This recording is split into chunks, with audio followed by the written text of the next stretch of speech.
बच्चों, हिंदी व्याकरण में आज हम अपठित गद्यांश के बारे में जानकारी प्राप्त करेंगे। अपठित गद्यांश अर्थात अनसीन पैसेज। बच्चों, शब्द से ही पता चलता है कि जो बिना पढ़ा हुआ गद्य का अंश है वो अपठित गद्यांश कहलाता है।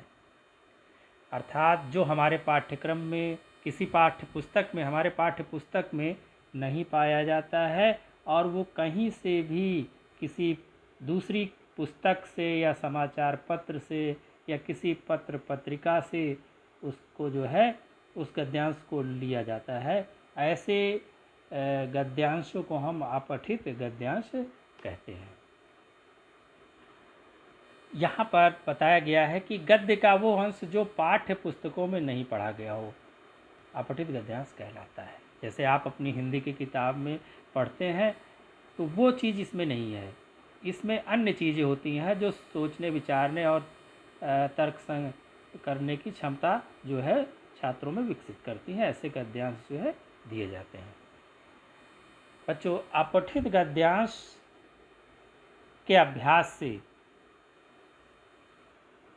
जो छात्रों का है बौद्धिक विकास होता है और उनकी समझने और चिंतन करने की क्षमता बढ़ती है। अर्थात जो है हम सभी जब इन गद्यांशों को क्यों पढ़ते हैं, इसलिए पढ़ते हैं कि इनके द्वारा हमारे जो बौद्धिक क्षमता का विकास होता है और हमारे अन्य विषयों के बारे में जानकारी हमारी बढ़ती है और सोचने समझने की क्षमता बढ़ती है। इसीलिए जो है हमको व्याकरण में अपठित गद्यांश भी पढ़ाया जाता है।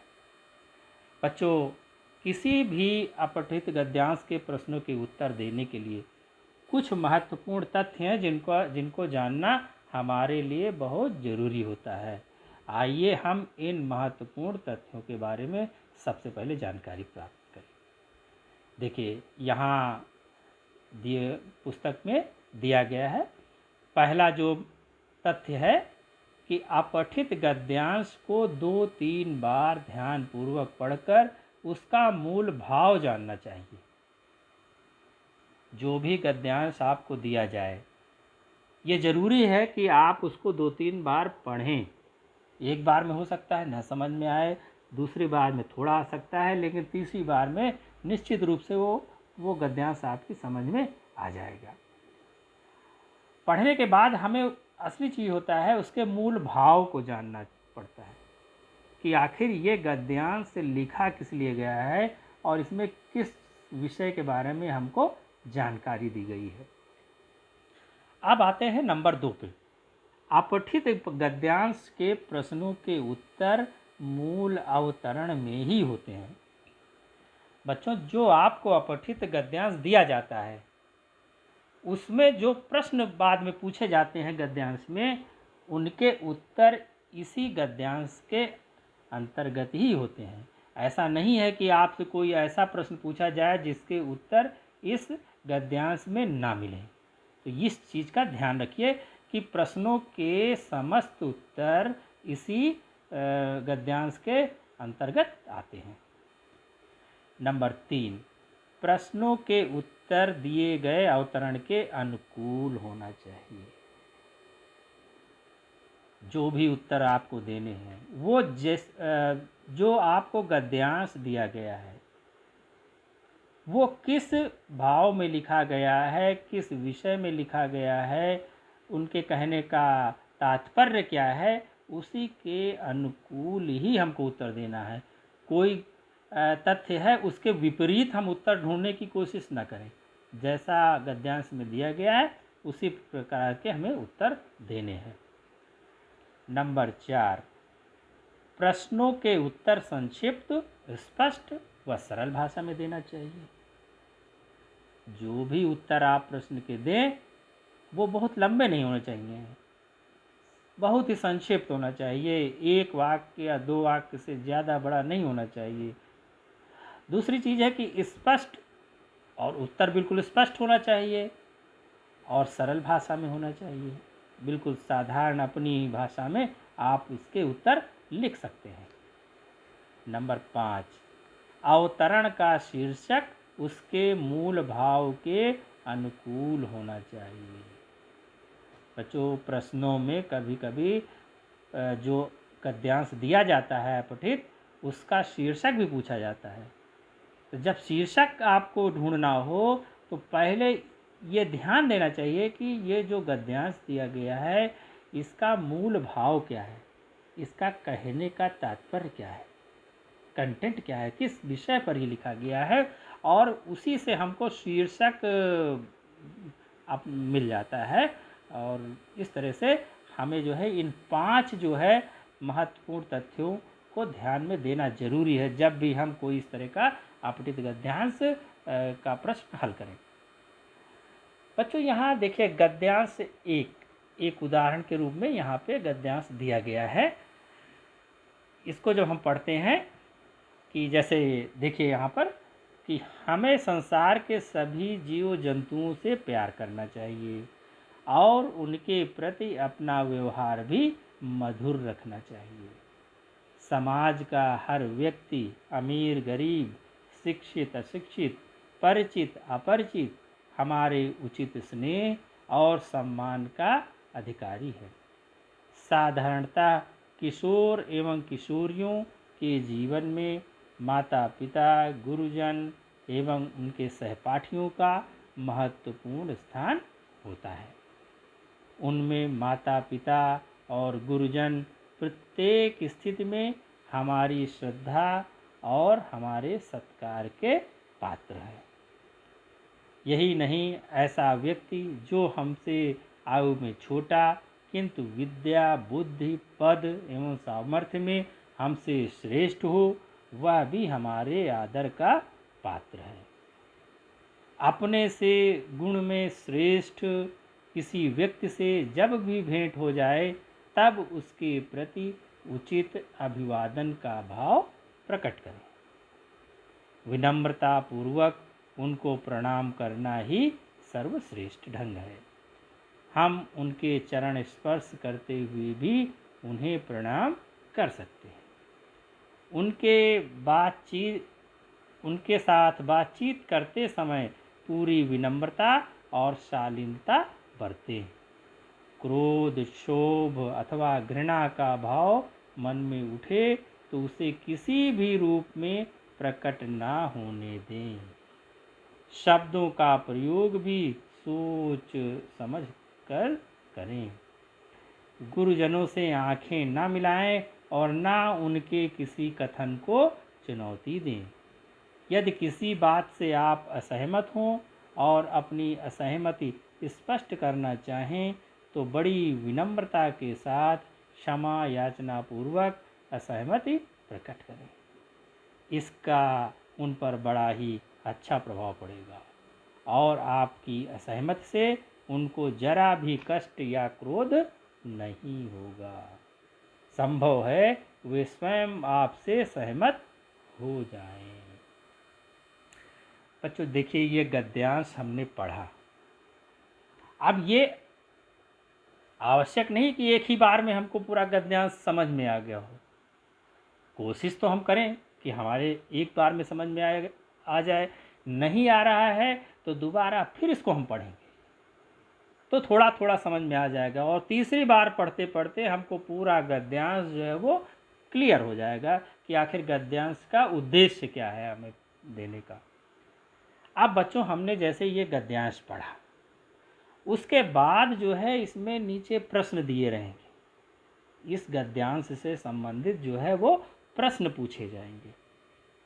प्रश्नों पर जब हम ध्यान देते हैं, देखिए हमारे स्नेह और सम्मान का अधिकारी कौन है।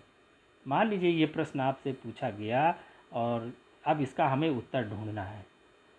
तो सबसे अच्छा तरीका है कि जो प्रश्न है, पहली चीज़ तो पढ़ते पढ़ते ही हमको एक जानकारी मिल जाती है कि ये इस प्रश्न का जो उत्तर है किस लाइन में होगा, ये अनुमान हो जाता है। लेकिन हमें थोड़ा सा और सावधानी से काम करना है। जब हमने ये प्रश्न पढ़ा कि हमारे स्नेह और सम्मान का अधिकारी कौन है, तो पहले इस प्रश्न के जो मुख्य शब्द हैं, इस वाक्य के जो मूल शब्द हैं, इनको हम इस गद्यांश में ढूंढें। जैसे कि इसमें है कि हमारे स्नेह और सम्मान का अधिकारी कौन है, तो इसमें हम ढूंढ रहे हैं। तो दूसरी लाइन में देखिए जा कर के लिखा है कि समाज का हर व्यक्ति, अमीर गरीब, शिक्षित अशिक्षित, परिचित अपरिचित, हमारे उचित स्नेह और सम्मान का अधिकारी है। ठीक है, तो देखिए हमको प्रश्न के जो मुख्य अंश है हमको यहाँ पे इस लाइन में मिल गया। हम पहले इस लाइन को अंडरलाइन कर लें, खास करके कि हमारे उचित स्नेह और सम्मान का अधिकारी है, इतना पहले हमने अंडरलाइन कर लिया क्योंकि ये तो मिलता जुलता है इस प्रश्न के। बस हमने जब अंडरलाइन कर लिया तो हमें ढूंढने में अब कोई दिक्कत नहीं होगी। उसके पहले क्या क्या लिखा है कि समाज का हर व्यक्ति, अमीर गरीब, शिक्षित अशिक्षित, परिचित अपरिचित, तीनों हमको मिल गए। अब इस प्रश्न के जो उत्तर दिए गए हैं उनको हम देखते हैं। पहला ऑप्शन क्या है, अमीर गरीब। दूसरा ऑप्शन है शिक्षित अशिक्षित। तीसरा ऑप्शन है परिचित अपरिचित। और चौथा दे रखा है इन्होंने उपर्युक्त सभी। अब हम देख रहे हैं कि जिस लाइन, दूसरी लाइन की हमने बात की उसमें कौन कौन से शब्द दिए गए हैं। देखिए अमीर गरीब भी है, शिक्षित अशिक्षित भी है, परिचित अपरिचित भी है। इसका तात्पर्य हुआ कि पहला, दूसरा और तीसरे तीनों जो है ऑप्शन है हमारे, लेकिन ये तीनों चीज़ें हैं, किसी एक को तो हम ऑप्ट कर नहीं सकते, चॉइस नहीं कर सकते। चौथा जो है उपर्युक्त सभी, इसका मतलब ये तीनों इसके आंसर हुए, इसलिए हमने चौथे पे जा कर के टिक कर दिया कि उपर्युक्त सभी। ठीक है बच्चों, आप देखिए प्रश्न 2 पे हम फिर आते हैं कि किशोर किशोरियों के जीवन में किसका महत्व अधिक है। ये हमने देखा प्रश्न। अब इस प्रश्न के मुख्य अंश को हम इसमें गद्यांश में ढूंढें। तो देखिए ये तीसरी लाइन है, क्या है कि किशोर एवं किशोरियों के जीवन में माता पिता, गुरुजन एवं उनके सहपाठियों का महत्वपूर्ण स्थान होता है। बच्चों हम इस लाइन को अंडरलाइन कर लें तुरंत। उसके बाद फिर देखें कि प्रश्न में क्या क्या पूछा गया है। देखिए प्रश्न में जो पूछा गया उसके उत्तर क्या क्या दिए हैं यहाँ पर, माता पिता, गुरुजन, सहपाठी, उपर्युक्त सभी। ठीक है, अब इस लाइन में जो दिया गया है गद्यांश में भी यही दिया कि माता पिता भी हैं इसमें, गुरुजन भी है और सहपाठी हैं। इसका तात्पर्य हुआ कि हमारा जो ये चौथा ऑप्शन है उपर्युक्त सभी, ये सही है क्योंकि तीनों भी हैं हमारे, कोई एक ऑप्शन तो हो नहीं सकता, तो चौथा ऑप्शन ही सबसे सही है, इसलिए ये चौथा ऑप्शन में हमने टिक कर दिया। अब बच्चों इसी तरह तीसरे क्वेश्चन में हम आते हैं कि आयु में छोटे व्यक्ति को हमें आदर देना चाहिए यदि वह। अब इस प्रश्न के अंश को हम गद्यांश में पहले ढूंढ दें। यहाँ पर दिया गया है देखिए पंक्तियों में कि आयु में छोटा किंतु विद्या, बुद्धि, पद एवं सामर्थ्य में हमसे श्रेष्ठ हो, वह भी हमारे आदर का पात्र है। ठीक है, इस तरह हमने देखा कि किन किन चीज़ों की बात यहाँ की गई है, किनको आदर करना चाहिए, जो विद्या, बुद्धि, पद और सामर्थ्य में श्रेष्ठ हो। इसलिए हमने पहला ऑप्शन सही माना और सही पहला ऑप्शन सही है। यहाँ पे नंबर 4 आते हैं कि बड़ों के साथ किन बातों का ध्यान रखना चाहिए। ठीक है, अब यहाँ पर हम आते हैं, इसमें ढूंढते हैं कि कहाँ पर इससे संबंधित ये अंश जो है मिलते हैं। देखिए यहाँ लिखा है कि जो बड़ों से विनम्रता पूर्वक उनको प्रणाम करना भी सर्वश्रेष्ठ ढंग है। हम उनके चरण स्पर्श करते हुए भी उन्हें प्रणाम कर सकते हैं।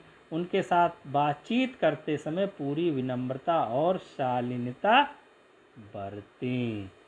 ठीक है, और आगे देखिए, आगे जाके लिखा है कि शब्दों का प्रयोग भी सोच समझ कर करें। तो ये इन जो प्रश्न में जो पूछा गया है उसके जो इसका तात्पर्य है, जो इसका भाव है, हमको इन्हीं लाइनों में मिल रहा है। इसलिए हमने देखा कि क्या है, बड़ों के साथ किन किन बातों पर ध्यान रखना चाहिए, विनम्रता भी है इसमें, शालीनता भी इसमें है और शब्दों का उचित प्रयोग भी है। क्योंकि तीनों चीज़ें होनी चाहिए, इसलिए हमने चौथे ऑप्शन को चॉइस किया, ऑप्ट किया और टिक कर दिया कि उपर्युक्त सभी। ठीक है बच्चों। तो बच्चों देखिए कि गद्यांश, अपठित गद्यांश को हम अगर इस तरह से करेंगे तो निश्चित रूप से हम सभी प्रश्नों के सही उत्तर दे पाएंगे।